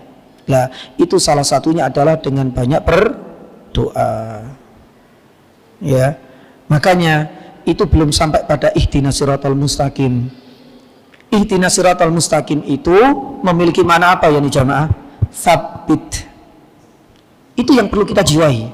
Itu belum pertemuan selanjutnya insyaallah Pak ya. Itu ada 3 makna, Masya Allah ya. Para ulama itu mengatakan apa ya nih jamaah? Ketika kita membaca ihdinas siratal mustaqim, jiwai. Bukan loh, saya sudah masuk Islam kok disuruh minta yani hidayah. Artinya apa? Di situ ada 3. Di saat kita mendapatkan hidayah Islam, ya Allah, ya, bukakanlah, ya, dan mudahkanlah aku untuk bertaubat. Karena manusia ini tidak luput dari yani salah. Berilah aku hidayah untuk selalu mengakui kesalahan. Ya Allah, bila aku suka bertaubat dan aku sudah istiqomah, pertahankanlah istiqomah ini sampai di penghujung kematianku. Ya Allah, ini ihdinas siratal mustaqim. Seandainya aku sudah jauh dari kemaksiatan, aku diberikan istiqomah, maka yang ketiga jangan lupa, bukakanlah pintu-pintu ilmu untukku yang sekiranya aku belum mampu untuk mencerna dan memahaminya. Karena kita tahu, wa ma utitu minal ilmi illa qalilan. Karena kalau seandainya kita tidak menjiwai makna yang ketiga, besar kemungkinan yang datang itu adalah kibr dan sombong. Makanya salah satunya doa. Dan doa terbaik ya doa minta hidayah ini, agar kita diberikan 3 hal ini. Karena kadang-kadang orang itu, maaf ya, merasa sudah Islam, dihitung-hitung terus Pak. Salat malamnya sudah, checklist terus, sedekahnya juga sudah, apanya sudah, ilmu terasa sudah. Di sini pun nggak ada doktor, di kampungku kecuali ada tok, itu sudah. Apa yang muncul ya nih jamaah? Sombong. Makanya ihdinas siratal mustaqim yang ketiga, ya Allah, bukakanlah, mudahkanlah aku bisa mencerna pintu-pintu ilmu yang lain. Karena apa? Di akhir surat Al-Kahfi, qul law kana al-bahru midadan li kalimati rabbil lanafidal bahru. Ilmu yang, ya Allah, yang kita kuas sedikit banget, masih banyak. Ketika kita merasakan demikian, maka berarti kita terus merasa bodoh. Makanya para ulama mengatakan, subhanallah, kalaulah kita menjiwai makna ihdinas siratal mustaqim di saat kita, karena yang dibaca ini, yang membaca ini sebenarnya kewajiban bagi orang muslim. Akarnya sudah, tapi untuk yang cabang-cabang ini butuh untuk bisa kita semai, butuh kita airi layaknya kita itu menanam pohon atau tanaman. Salah satunya dengan doa. Yang lain banyak, insya Allah nanti kita sampaikan pada pertemuan selanjutnya. Ngoten Pak ya.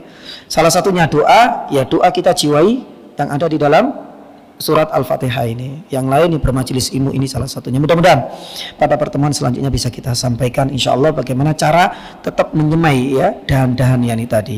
Adapun orang non muslim, hujahnya sudah tegak, non muslim ya. Kecuali bagi orang yang tinggal di daerah pedalaman, sekiranya dakwah Islam tidak sampai ke sana. Tapi kalau orang yang tinggal dalam perkotaan, apalagi sudah mengenal, ya sudah bersosialisasi antara muslim dengan kafir, ini sudah dianggap sudah tegak bagi mereka. Karena Allah berfirman dalam surat Al-Balad, wa hadainahum najdain. Baik. Ada pertanyaan yang lain atau gimana? Monggo.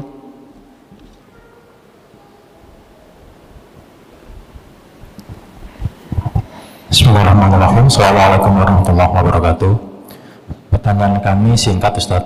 Seringkali ketika saya mendengarkan mukadimah dalam sebuah ceramah atau dalam sebuah rapat, itu selalu pemimpin rapat itu mengatakan mukadimahnya begini: puji syukur kehadirat Allah Subhanahu wa taala atas limpahan rahmat, taufik serta hidayahnya. Betul.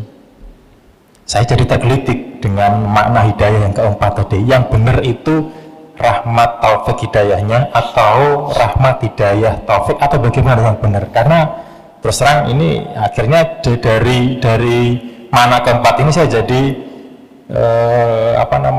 bertanya-tanya yang benar itu kalimatnya seperti apa, sehingga kita tidak masuk dalam kesesatan yang disampaikan oleh Ustaz. Terima kasih. Assalamualaikum warahmatullahi wabarakatuh. Waalaikumsalam warahmatullahi wabarakatuh. Sama dirahmati Allah Subhanahu wa taala. Yang pertama rahmat, ini sudah kita bahas pada Ar-Rahman Ar-Rahim. Kalau kita terjemahkan berarti itu adalah kasih sayang Allah Subhanahu wa taala. Layaknya, maaf meskipun tidak sempurna ya, dengan rahmatnya Allah, seorang ibu punya kasih dan punya sayang kepada anaknya. Itu rahmat. Yang kedua itu adalah yang hidayah.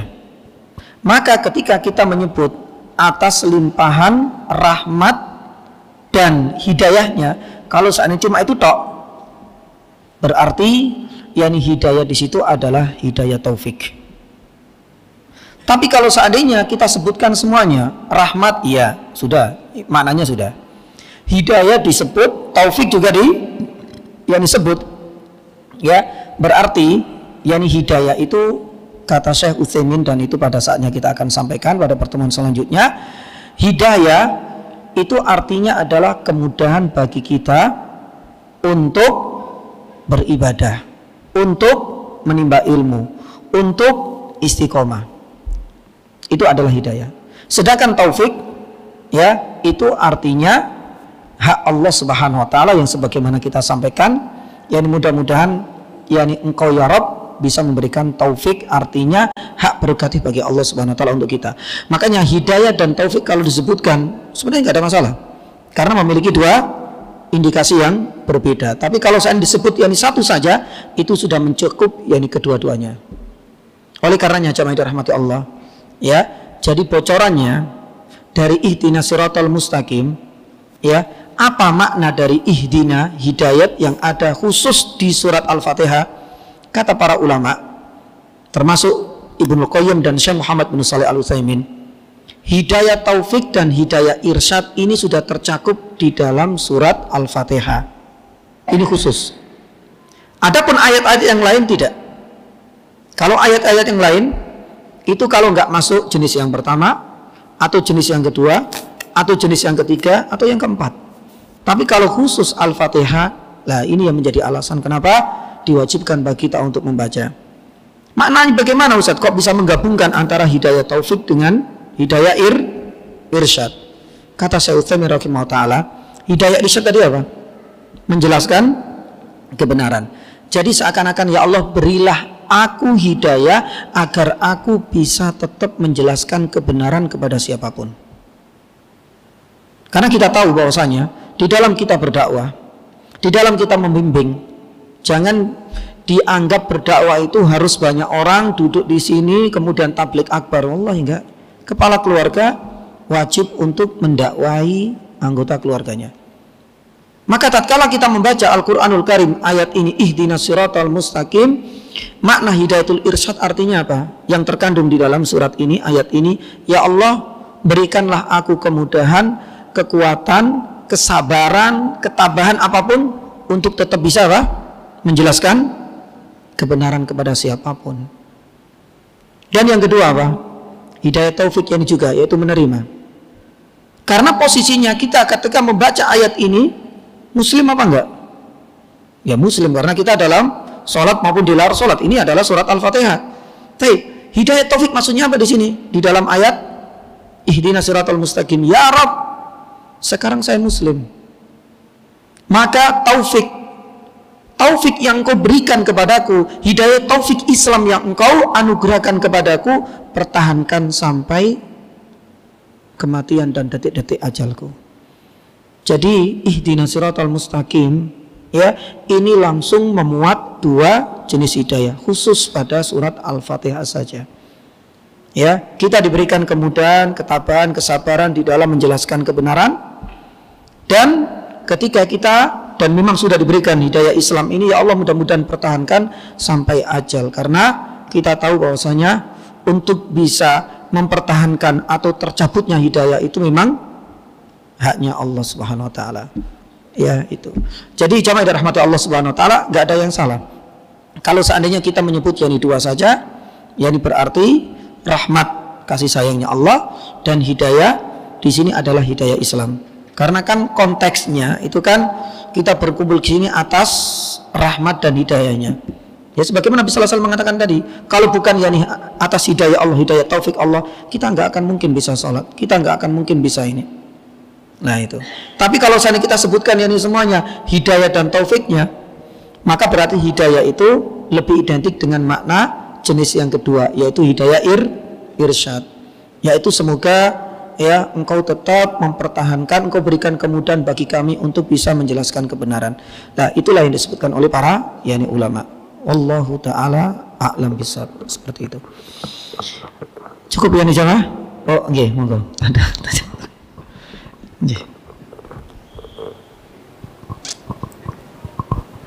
Assalamualaikum warahmatullahi wabarakatuh. Waalaikumsalam warahmatullahi wabarakatuh. Ini pertanyaannya mungkin mirip serupa tapi tak sama dengan saudara saya yang berada di selatan, tentang yang biasanya mukadimah itu semoga Allah memberikan rahmat, nikmat serta hidayahnya kepada kita. Padahal kita tahu hidayah tadi ada 4. Nah, doa itu kan nggak hanya di dunia saja, tembus sampai akhirat. Contohnya Rabbana atina fid dunya hasanah, jannah dan anar ya. Nah, apakah hidayah yang kita minta dengan tidak merinci itu bisa nyepleter ke yang tadi, hidayah keempat tadi, seperti Ustaz terangkan di surat As-Saffat, yang ke neraka pun itu hidayah ya. Nah, itu seperti itu. Terus yang berikutnya itu Ustaz tadi bilang bahwasanya kita juga semua manusia itu masuk surga itu tidak murni. Betul. Dari usaha kita. Berarti yang campuran ini. Tidak murni berarti yang campuran. Berarti campuran maksud saya itu separuhnya atau seberapanya persennya ya dari Allah, yang sepersennya dari kita. Mungkin seperti itu, nggak tahu tapi ya. Apa tidak murni karena Allah? Ya mungkin itu pertanyaan saya. Ngapunten. Ini Waalaikumsalam warahmatullahi wabarakatuh. Jamaah dirahmati Allah Subhanahu wa taala. Yang kita sampaikan tadi adalah macam-macam hidayah berdasarkan penafsirannya lafaz hidayah yang ada di dalam Al-Qur'anul Karim. Ya, makanya kita tadi tarik sedikit kepada makna akidah. Tapi kalau seandainya kita meminta yang hidayah, tentu yang kita inginkan adalah hidayah yang kedua, hidayah yang ketiga. Dan hidayah yang ketiga ini sudah include yakni dengan hidayah yang keempat. Hanya saja kenapa kita bagi-bagi? Karena kita bagi itu berdasarkan tinjauan para ulama ilmu yakni tafsirnya. Ya. Kenapa kita bagi menjadi 4? Kata Ibnu Qayyim rahimahullah taala, di saat nanti seseorang itu berada di yaumul qiyamah, di hari akhirat yakni jamaah. Kita tahu kan? Kadang orang itu subhanallah sudah divonis dia harus masuk neraka, tapi ternyata Allah SWT memberikan syafaat, atau Rasulullah SAW memberikan yakni syafaat. Maka ini adalah bukti yakni jamaah dirahmati Allah Subhanahu wa taala. Disinilah peran penting yang hidayah yang lain. Tapi kalau seandainya kita dalam konteks meminta yakni hidayah, maka hidayah taufik itu sudah include yakni juga dengan hidayah yang ada di akhirat nantinya. Artinya semoga kita diberikan kemudahan untuk bisa mempertahankan yang Islam. Karena kata Ibnu Qayyim, kalau kita bisa mempertahankan Islam hingga di penghujung kita di dunia, berarti itulah kata Ibnu Qayyim yang akan memudahkan yuwassiluna ilal jannah. Itu sudah otomatis. Kalau seandainya kita mempertahankan Islam sampai yakni akhir. Hanya saja jamaah yang dirahmati Allah, untuk orang yang mati dalam kondisi muslim di dunia itu otomatis akan masuk jannah. Cuma ada 2 jalur. Ya, karena semuanya tergantung kepada apa? cabang-cabangnya tadi. Disitulah kemudian hikmah adanya yaumal mizan. Fa amman sakulat mawazinuhu. Yang lain wa amman khafat, ada yang berat. Nah itu. Tapi ketika kita mampu mempertahankan Islam, akarnya tadi dijamin pasti akan masuk surga. Cuma jalurnya nanti kita harus melakukan verifikasi amal, hisab dulu. Yang kedua nanti kemudian ditimbang. Setelah neto selesai ditimbang. Kalau seandainya ternyata neto, ya hisab dulu pernah kita sampaikan, itu adalah tahapan untuk memverifikasi amal kita. Kalau kita banyak amalnya tapi juga banyak berbuat dolim, ya pahalanya harus dialirkan kepada orang-orang yang selama ini kita dolimi. Ya, itulah kata Rasul Shallallahu Alaihi Wasallam, orang-orang yang bangkrut ya orang-orang yang ketika dihisab seperti itu. Tapi Islam sebagai akarnya masih dipertahankan, ada jaminan. Tapi kan jalurnya itu nanti ada dua. Setelah melewati verifikasi hisab, kemudian ditimbang, ternyata tersisanya ya amal buruknya lebih berat. Apa yang harus dilakukan? Terpaksa dia harus ya ini ke neraka jalurnya. Tapi kalau seandainya ya alhamdulillah Allah berikan mudah, Allah Subhanahu wa taala yani juga kemudian beratkan amalnya, maka dia jalur-jalur yang kedua, jalur tol. Makanya beberapa yani ulama ya ada yang membagi menjadi tiga, hidayah umum, hidayah irsyad, dan hidayah taufik. Itu kalau seringkali dikaitkan dalam ilmu akidah. Tapi kita sedang membahas makna hidayah dalam konteks tafsirnya, ya itu ada yakni 4. Tapi sudah diberikan catatan oleh Ibnul Qayyim di dalam kitabnya Badail Fawaid. Kalau seandainya kita itu sudah mampu mempertahankan hidayah taufik hingga penghujung kematian yang kita, otomatis yuwasiluna akan mengantarkan kita ke hidayah yang keempat, insya Allah pasti jannah. Itu maksudnya. Baik. Kemudian jamaah dirahmati Allah, terkait yang kedua, para ulama sudah menjelaskan bahwasanya amal ibadah kita itu cuma sebab. Ya, artinya tidak murni itu karena memang didasarkan pada sebab. Amal kita ibadah, kita berbuat yakni ketaatan. Ini adalah cuma sebab dan bukan murni sebagai bentuk barter. Amalan kita segede ini kemudian dibarter pantas untuk dapat tiket yakni surga, tidak seperti itu. Karena apa yakni jamaah dirahmati Allah, dulu kalau tidak salah pernah kita sampaikan tentang makna rahmat juga. Karena nggak sebanding amalan yang kita kerjakan. Ya, amalan yang kita kerjakan di sini tuh kadang-kadang remeh, tapi ternyata pahalanya apa? Ya ini besar banget. Kita di dunia ya Allah disuruh untuk sholat, disuruh untuk ibadah puasa, disuruh untuk sholat sunnah, disuruh untuk puasa sunnah. Ini nggak sebanding. Di jannah subhanallah dapatnya apa? Hurul in, bayangkan. Ya. Di sini kita disuruh untuk yakni beribadah, di sana kita berkali-kali lipat mendapatkan keutamaan dari Allah Subhanahu wa taala. Makanya para ulama mengatakan apa? Ibadah dan amal soleh yang kita kerjakan, ya itu bukan penentu utama kita nanti masuk yakni surga. Itu cuma sebagai sebab yakni saja. Untuk yakni bisa memahami yakni jamaah yang dirahmati Allah, memahami ini sudahlah kita pakai konteks dokter. Dokter menyembuhkan, ya. Dokter ngasih obat, iya. Tapi obat sebagai sebab, ya. Sebagai ini sebab. Kalau seandainya menyembuhkan, seandainya dia sembuh, alhamdulillah Allah Subhanahu wa taala yang menyembuhkan. Jadi ketika kita itu menjaga kebersihan, minum obat, melaksanakan saran-saran dokter, itu semuanya adalah sebab. Seandainya Allah benar-benar menyembuhkan kita, itu adalah ya rahmat dari Allah Subhanahu wa taala. Sama juga dengan kita di dunia sudah diberikan arahan wa nasta'in, jangan lewat ini, lewatlah jalan kebenaran. Kita sudah berusaha Ustaz, ya sudah. Kalau seandainya kita sudah beramal semaksimal mungkin, kemudian nanti kita masuk yakni jannah, ingatlah itu adalah rahmat Allah, karena apa yang kita lakukan itu cuma sebab. Itulah maksud dari arti yang tidak murni, artinya amalan kita itu hanya sebagai yakni sebab. Ya, oleh karenanya Ibnu Qayyim rahimahullah taala pernah mengatakan dan pernah saya sampaikan, an-najatu minan nar bi afwillah wa dukhulul jannah bi rahmatihi. Seseorang ketika dijauhkan, dikeluarkan dari neraka, itu adalah berkat ampunan dari Allah. Akan tetapi ketika seseorang itu dimasukkan ke surga, itu berkat apa? Rahmat Allah. Di mana amalnya? Amalnya itu cuma sebab yani saja. Makanya Nabi SAW yang pernah bersabda, ya, la yudkhila yani ahadan al jannah bi amalihi, kata Rasulullah. Dan ini yang saya jelaskan ini dahulu. Tidak akan mungkin manusia masuk jannah hanya bersandar pada amalnya. Karena Nabi SAW ingin mengingatkan amal itu yang kita kerjakan cuma sebab. Ya, lah kalau di persentase ya kita nggak bisa menggunakan rumus matematika. Itu cuma sebab. Sebagaimana tatkala kita minum obat, kita berusaha untuk menjauhkan, bisa dipersentase nggak usah dipersentase. Ini kita yang penting berusaha menjalankan sebab. Yang penting kita ikhtiar. Pun demikian dengan kita menjalankan ketaatan. Nabi SAW mengatakan demikian, nggak akan mungkin masuk surga. Para sahabat bingung kan, wala anta ya Rasulullah, jenengan juga? Iya, saya punya yang demikian.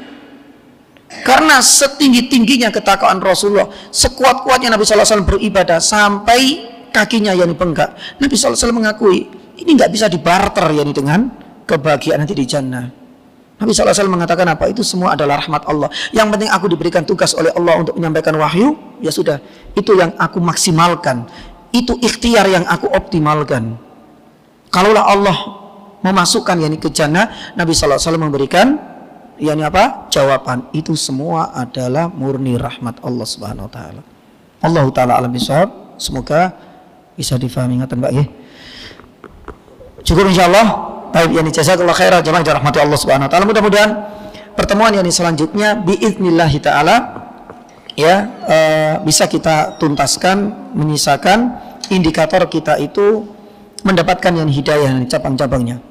Ya, artinya dengan catatan Islam ini jangan kita gadaikan, karena tinggal nanti kita tahu bisa mendeteksi apakah kita mendapatkan hidayah yang dahan-dahan dan cabangnya atau tidak. Kemudian bagaimana kita menyemai atau istilahnya menjemput yang hidayah itu. Apa saja sih tips-tips yang agar kita itu bisa mempertahankan hidayah yang cabang sekaligus yang juga hidayah akarnya. Ya, karena seringkali kalau akar dahan-dahannya itu disepelekan, diabaikan, hal itu akan berimbas pada akar. Sebagaimana pohon, kalau seandainya kita nggak pernah ngasih, ya, nggak pernah yani menjaga dahan-dahannya, itu akan berimbas kepada akarnya. Kalau sudah akarnya mati, ya sudah. Itulah seperti gambaran kita tatkala tidak mampu ya untuk mempertahankan akar, dahannya pun nggak pernah kita jaga, ya sudah. Besar kemungkinan cepat atau lambat kita akan dengan mudah meninggalkan dan menanggalkan akidah dan Islam tersebut. Mudah-mudahan pada pertemuan selanjutnya bisa kita tuntaskan. Nas'alullah ta'ala ya ayyaj'ala mimma yastami'una al-qawla fayattabi'una ahsana.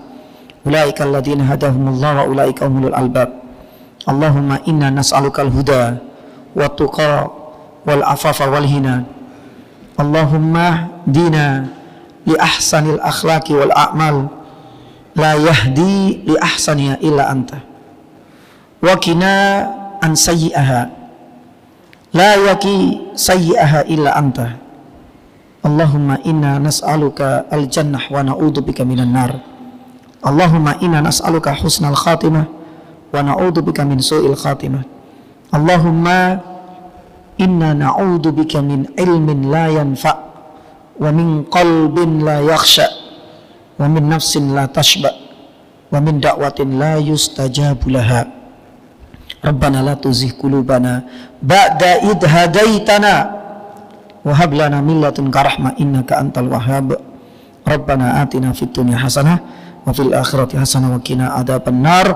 Wa sallallahu ala nabiyyina Muhammadin wa ala alihi wa sahbihi wasallam. Assalamu alaikum warahmatullahi wabarakatuh.